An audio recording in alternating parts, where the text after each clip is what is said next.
Ini kasusnya pembunuhan berencana loh. Oh, Karya keselamatan kan Yesus ngomong, ada tertulis bahwa Mesias harus menderita, mati, dan bangkit di hari ketiga. Ini kan pembunuhan berencana.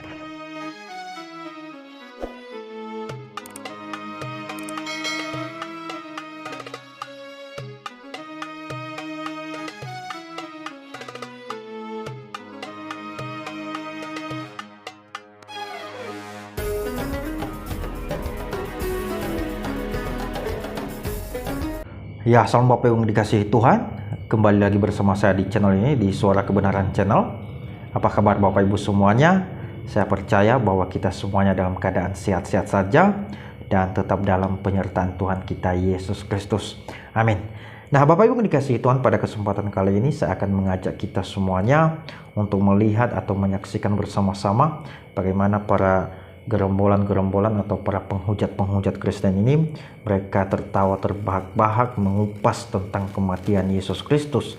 Ya, mereka menganggap bahwa dalang dari kematian Yesus Kristus itu adalah bukan orang-orang Yahudi atau orang-orang Romawi, tetapi dalangnya adalah Allah Bapa. Nah, Bapak Ibu dikasihi Tuhan, seperti apa cuplikan videonya? Marilah kita tonton video berikut ini. Untuk konteks teologi, soteriologi yang keselamatan itu, Yesus kan disalib nih ceritanya. iya. Yang disalahin siapa? Yang nyalib Yesus siapa? Orang Romawi, tentara Romawi. Tapi yang nyuruh ya ini ya, bangsa Yahudi ya. Nah itu, Masyarakat itu. kita kena prank lagi, Ci. Coba apa? Yesus disalib ya, itu karya keselamatan. Sebenarnya kalau kita telusuri, ini misal kayak begini, ini masuk ke ranah pengadilan nih. Siapa yang membunuh Yesus? Pasti banyak orang yang bilang Yahudi, Romawi. Tapi pengadilan akan lebih cerdik gitu loh, dicari tahu kan. Ini kasusnya pembunuhan berencana loh. Karya keselamatan kan Yesus ngomong, ada tertulis bahwa Mesias harus menderita, mati, dan bangkit di hari ketiga. Ini kan pembunuhan berencana. Nah, mastermind-nya siapa? nah betul Ko Dondi. Mastermind-nya siapa? Yang jadi dalangnya siapa ini? Nah, itu Karya siapa? keselamatan tuh rencananya siapa? Bapak kan? Iya. Nah, yang kena pasal banyak bapaknya Yesus. Bapaknya Nah, itu. siapa? Kita kena prank loh, Ci. Nah, Bapak Ibu dikasihi Tuhan, itulah tadi cuplikan videonya. Dan seperti yang telah kita dengarkan bersama-sama tadi Bapak Ibu, di mana saudara kita Muslim ini dengan hati yang penuh dengan kebencian, mereka menghujat, mereka memfitnah Tuhan kita Yesus Kristus, bahkan Allah Bapa dalam hal ini, dengan mengatakan bahwa sebenarnya dalang dari kematian Yesus itu adalah bukan orang-orang Yahudi pelakunya, bukan orang-orang Romawi, tetapi pelaku utamanya adalah Allah Bapa itu sendiri. Kenapa demikian? Karena saudara kita si Valen ini mengatakan bahwa karya keselamatan itu kan rencananya Allah Bapa, ya. Jadi Allah Bapa mempunyai rencana, yaitu mengutus anaknya yang tunggal, yaitu Yesus Kristus, ya, untuk datang ke dunia ini untuk menebus dosa manusia melalui kematian Yesus di atas kayu salib. Jadi bisa diidentikan bahwa karya keselamatan itu sama dengan kematian Yesus di atas kayu salib.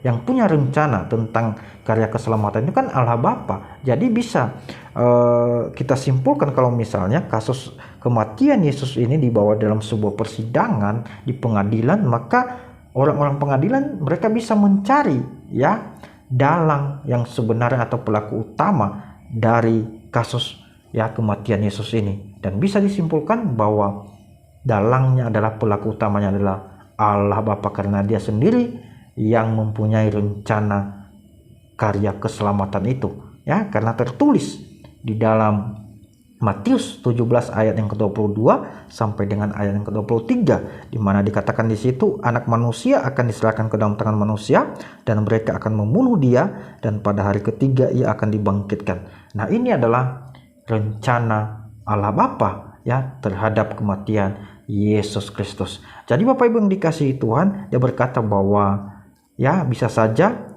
Allah Bapa ini bisa dikenakan pasal-pasal berlapis, karena ini merupakan sebuah tindakan pembunuhan berencana. Nah, Bapak Ibu yang dikasihi Tuhan, saya mau katakan bahwa saudara kita si Valen ini tidak sedang mencari kebenaran, tetapi dia sedang melakukan penghujatan Bapak Ibu ya. Dia sedang melakukan penghujatan terhadap iman Kristen ya, apalagi dalam hal ini dia mencoba ya mengupas tentang kematian Yesus Kristus yang dia kaitkan dengan ayat-ayat firman Tuhan, dan ini tidak relevan Bapak Ibu ya terhadap pola pikir yang dibangun oleh si Valen ini. Tidak relevan Bapak Ibu, dan ini sangat-sangat keliru sekali ya. Ini adalah sebuah penghujatan, dan saya tahu Bapak Ibu ya kenapa mereka bisa lakukan ini, karena mereka sudah tidak bisa ngapa-ngapain lagi Bapak Ibu.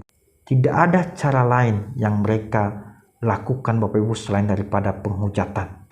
Karena saat ini di era digital ini kita sudah bisa mengakses apapun Bapak Ibu. Kita sudah bisa mengakses apa yang telah ditutup-tutupi selama ini. Kita sudah bisa akses Bapak Ibu, dan kita sudah tahu ya. Dan saudara kita yang di sebelah juga ya, mereka sudah tahu Bapak Ibu, karena mereka bisa mengakses sendiri kebenaran itu, dan mereka hanya bisa menyaksikan Bapak Ibu setiap hari saudara mereka berpindah keyakinan masuk ke agama Kristen, dan itu luar biasa Bapak Ibu. Jadi dalam hal ini mereka tidak punya cara lain lagi Bapak Ibu selain daripada menghujat, memfitnah, karena itu adalah cara yang paling top untuk mereka pergunakan Bapak Ibu, karena mereka sudah tidak bisa ngapain lagi ya. Argumen mereka yang mereka bangun itu sudah tidak bisa dipakai lagi Bapak Ibu ya, karena saat ini sudah ada banyak ya apologetika Kristen saudara kita, seperti Bambang Nursena. Ada banyak sekali saudara kita sekarang yang vokal dalam hal ini, dan akhirnya Bapak Ibu mereka hanya bisa melakukan hujatan dan fitnahan ya. Tetapi tidak apa-apa Bapak Ibu, sebagai orang yang sangat mencintai, sangat menyayangi mereka ya, tanpa membalas kejahatan yang mereka lakukan, karena ajaran kita adalah ajaran kasih, mengasihi siapapun walaupun dihujat, dicemooh, dicaci maki, diludahi ya. Tetapi Tuhan Yesus mengajarkan kita, kasihilah mereka, kasihilah musuhmu, karena itulah yang Tuhan kehendaki di dalam hidup kita. Bapak Ibu dikasihi Tuhan ya, saya mau katakan bahwa sebenarnya si Valen ini tidak sedang mencari kebenaran, karena ayat ini pembuatan Yesus sendiri ya. Ayat ini disampaikan oleh Yesus sendiri kepada murid-muridnya. Perikopnya saja ini pemberitahuan kedua tentang penderitaan Yesus ya, di mana Yesus memberitahu murid-muridnya bahwa dia harus mati, dia harus disalibkan ya, dan dia harus dibangkitkan lagi. Dia harus diserahkan kepada ya tangan-tangan manusia ya. Anak manusia itu harus diserahkan kepada tangan-tangan manusia, dan mereka akan membunuh dia, dan pada hari ketiga ia akan dibangkitkan. Ini adalah nubuatan Yesus. Ini adalah merupakan sebuah pemberitahuan tentang penderitaan Yesus kepada murid-muridnya ya. Dia memberitahu ya kepada murid-muridnya bahwa saya pasti akan disalibkan, akan mati, dan pasti akan bangkit kembali.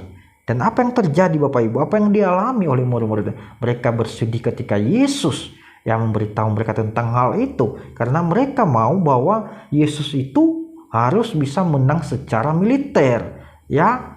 Walaupun Yesus nantinya akan bangkit ya pada hari ketiga, tetapi sama saja halnya Yesus sudah kalah ya, karena Yesus mengalami kematian dalam hal ini. Jadi mereka tidak mau Yesus ini yang mereka anggap dia adalah seorang Mesias, yang misalnya tentu harus bisa melakukan apa saja ya, dia adalah orang terkuat, tetapi tidak seperti yang mereka inginkan. Yesus mengatakan bahwa saya harus mati ya, karena itu adalah merupakan sebuah rencana Allah sebenarnya ya, dan itu harus terjadi Bapak Ibu ya. Jadi tidak ada kaitannya dengan opini-opini yang dibangun oleh si Valen ini, apalagi kalau kasus Yesus dibawa dalam pengadilan. Oh, ini luar biasa Bapak Ibu. Ini adalah pengiringan opini Bapak Ibu ya, ini adalah hujatan ya. Saya mau katakan, apakah saya juga dalam hal ini tidak bisa melakukan hal seperti itu? Tentunya bisa ya, bahkan lebih ya kalau saya mau Bapak Ibu. Tetapi saya ingat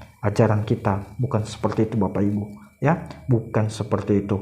Ajaran kita mengajarkan kita untuk mengasihi ya, untuk mengasihi Bapak Ibu, untuk menjadi teladan, untuk menjadi terang di tengah-tengah dunia ini.